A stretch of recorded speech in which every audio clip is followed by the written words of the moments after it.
Chapter 34. Importance of Malamas. Dialogue between Dadichi and Dhaumya. Om Shri Ganeshaya Namaha. Sutta continued the narration of the legend. He said, I shall narrate the glory and importance of observing the Adhik Mas or Malamas Vrata in brief. Once, the Devas, distressed by the sins committed by Kali, took asylum with Keshava. They praised the righteous Vishnu through various stotras, and to make him realize the atrocities committed by Kali, they recounted the events leading to their plight. Devas and Rishis said, attacked by Adharma, only a trace of Dharma remains. We have been forced to fast, so we seek asylum. Please protect us. O Janardana, the sinful Kali has defeated us. Why have you abandoned the earth, O Lord? Hearing their plight, the preserver of all, Hari, said in a loud and serious tone, O Devas and Brahmins, do not be afraid. I shall defeat the invincible Kali and shall destroy your calamity. Assured thus, Mahavishnu took leave. Recognizing the might of Kali, he thought, only the Mayura Kshetra is capable of destroying the malefic Kali. Vishnu proceeded to Mayura Kshetra and commenced singing bhajans of Ganesha. As Adhik Malamasa was approaching, he observed the 5 rituals associated with it, which is a redeemer from various sins. He would sustain only on ghee and strived to serve Ganesh. He would bathe ritualistically at dawn and then meditate on Dundi as ordained. After concluding the Dundi Masa Vrata, Janardana invited the Brahmins and broke the fast. At night, he fell asleep.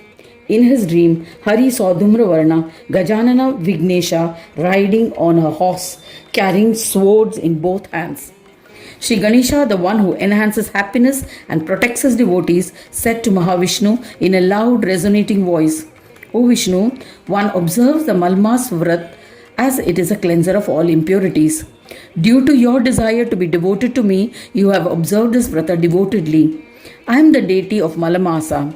I will scour the unhappiness that has spread due to the sins committed because of the dirt or mala of Kali and destroy them. O Lord of Devas, due to your wholehearted devotion, you have gained such enormous prowess. So you will defeat Kali and re-establish Dharma. Saying this, Ganesha disappeared. Vishnu recollected the dream on awakening and was ecstatic. He bowed to Mayuresh and, assuming the form of a dark-skinned human mounted on a horse, armed with a sword, he left for the battle. The valiant one was known as Kalki. To destroy evil, he remembered Vigneshwara and created different types of armies from his body. Kali was living within the hearts of people.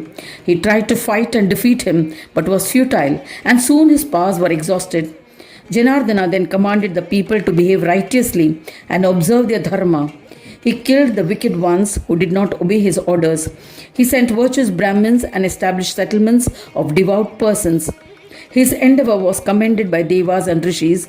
Hari as Kalki disappeared and happily returned to his abode, Vaikunt. Shaunaka asked Sutta, earlier you had mentioned that Ganesh had incarnated as Dhumravarna, duelled and defeated Kali to establish Kruta Yuga. Similarly, in this narration, you mentioned that Vishnu, assuming the form of Kalki, defeated Kali. I am confused as to which of the 2 descriptions is true. Sutta replied, Brahmadeva had created the terrifying Kali. He has an army of sins. Hence, he always defeats Dharma. Devas and Munis have assumed various incarnations and tried to fight and destroy him.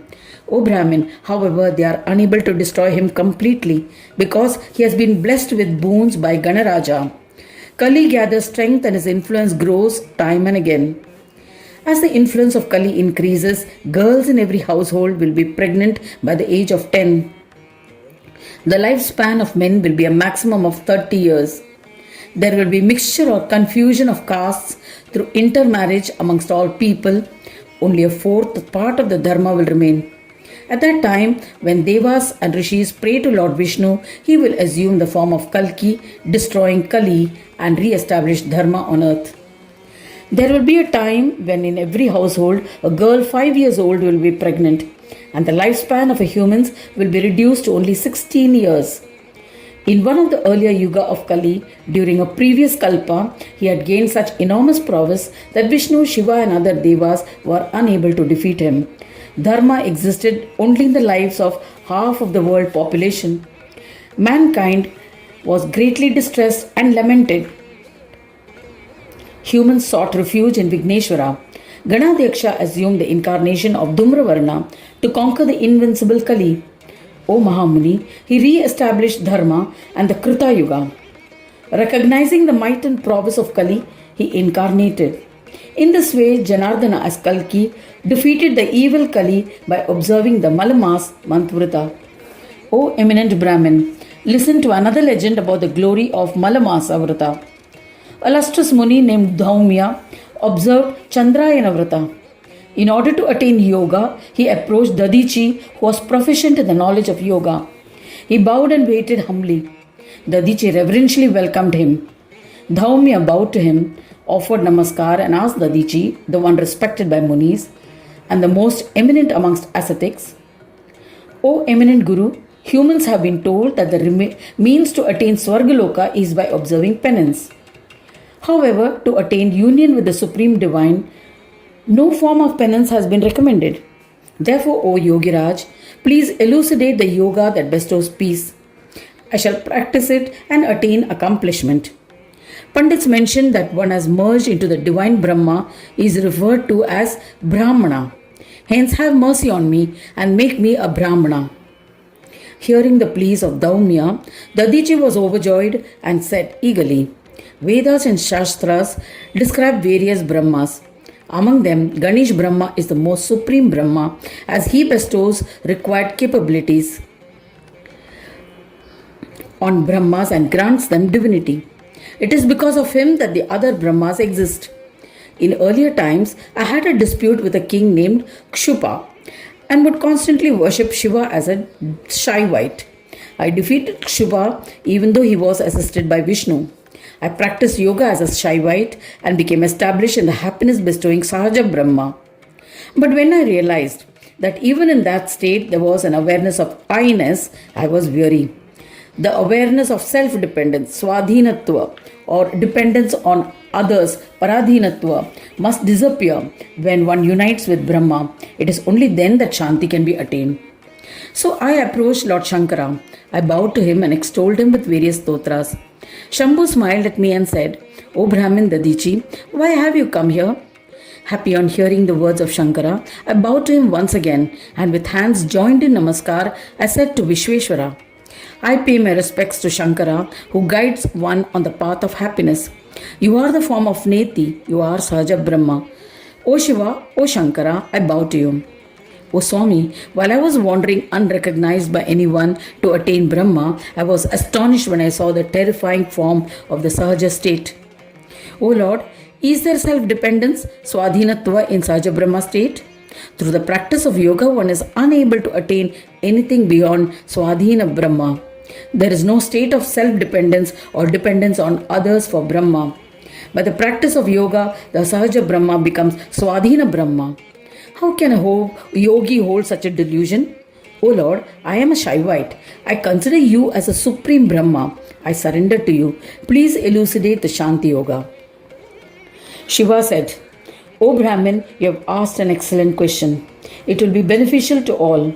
I shall elucidate the Mahayoga which will help you ascend to the position of Brahma. O son, the three Brahmas, Sat, Asat and Sama, are not independent. Only Sahaja Brahma in the Turiya state is independent or self-dependent. Swananda is the union of these four Brahmas.